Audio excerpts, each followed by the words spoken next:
शुक्र प्रोडक्शन के लघु कथा प्रतियोगिता 2023 के लिए मैं डॉक्टर उषा दीक्षित लखनऊ से अपनी लघु कथा प्रस्तुत कर रही हूँ, जिसका शीर्षक है देहदान। ये कथा अप्रकाशित है, मौलिक है, अप्रसारित है और अप्रकाशित है। सुनिए कथा देहदान। नीचे वॉकिंग ट्रैक को मजदूरों ने खोद डाला था।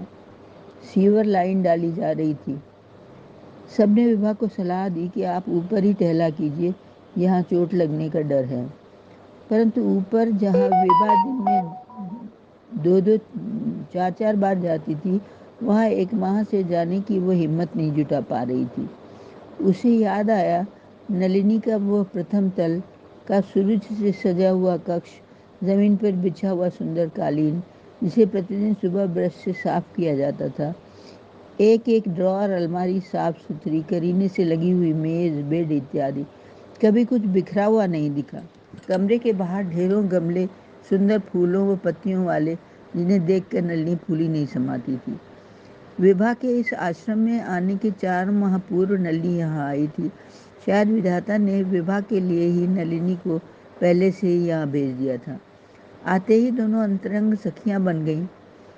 फिर तो स्काई इज द लिमिट वाली बात हो गई। हर कठिन से कठिन कार्य विभा के लिए सरल होता चला गया। लोग कहते आप लोग तो बहनों से भी अधिक कुछ हो, तो कोई कहता आप लोग तो दूध में चीनी की तरह घुले हुए हो। दिन भर वे साथ रहती, बस रात में ही नलिनी अपने प्रथम तल के कक्ष में सोने के लिए जाती। 4 वर्ष कब पंख लगाकर उड़ गए पता ही नहीं चला।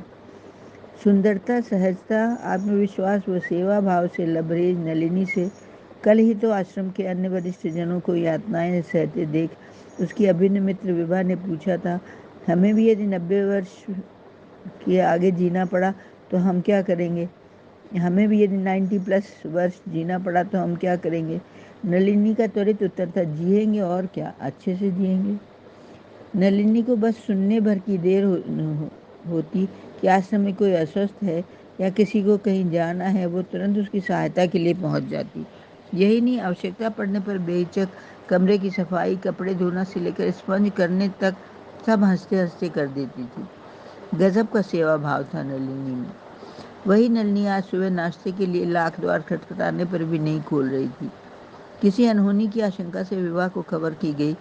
अपनी प्रिय सखी विभा की आवाज़ कानों में पड़ते ही मृत्यु से जूझती नलिनी मानो मृत्यु से भी पल भर की मोहलत मांग कर उठ बैठी और द्वार खोल दिया।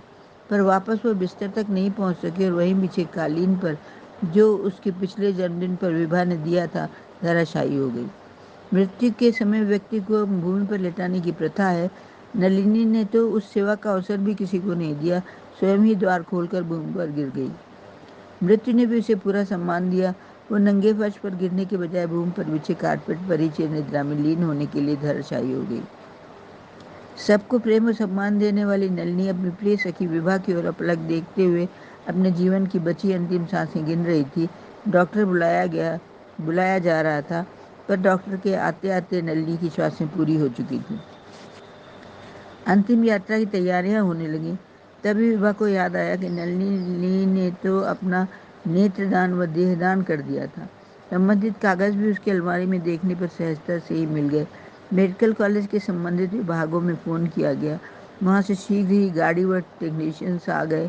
उसकी आंखों से कार्निया निकाला गया तो स्ट्रेचर पर बड़े सम्मान से उसे लिटा कर उठाया गया। सामान्यतः तो मृत व्यक्ति की अंतिम क्रिया पारंपरिक ढंग से एवं राम नाम से होती है कि अब इस शरीर का कार्य समाप्त हो गया, परंतु नलिनी तो किसी विजयी सूरमा की बात इस प्रकार आदर से ले जाई जा रही थी कि अब वो अपनी यहाँ की सेवाओं को समाप्त कर दूसरी सेवाओं के लिए जा रही है, जहाँ नेत्र रोगी किसी दानी की प्रतीक्षा में रत थे। अंगदान या नेत्रदान के उपरांत भी उसकी देह अनेक मेडिकल के छात्रों की पढ़ाई के पुनीत कार्य में काम आने वाली थी। वस्तुतः नलिनी तो अपनी विजय यात्रा पर जा रही थी। मृत्यु के बाद शरीर को मिट्टी कहा जाता है, पर उसकी देह तो अभी भी कंचन थी, जो नेत्रहीन लोगों के जीवन में उजाला करने व छात्रों को पढ़ाई की सामग्री उपलब्ध कराने जा रही थी। मृत्यु तो उसके कक्ष की हुई थी, जहाँ से वो अपनी भीतरी बाहरी सारी सुंदरता समेट कर सदा सदा के लिए विदा हो गई थी। आज एक माह पश्चात उसके कक्ष के बाहर खड़ी विभा उस उदासी व सूनेपन को अंतरतम की गहराइयों से महसूस कर रही थी। उसके मुरझाए व सूखे पौधों को देखकर, बिखरे हुए उसके सामानों व अनेक जोड़ी जूते चप्पलों को देखकर नलिनी के आंसू नहीं रुक रहे थे। निरंतर बहती हुई अश्रुधारा विभा की उस गहन उदासी पर अपनी मुहर लगा रही थी। तभी विभा के हृदय से एक आवाज़ निकली, नलिनी, तुम्हारे प्रति मेरी श्रद्धांजलि यही है, मैं भी तुम्हारी तरह इसी प्रकार के दान का संकल्प ले लूं। मैं भी अपनी देह दान करूंगी।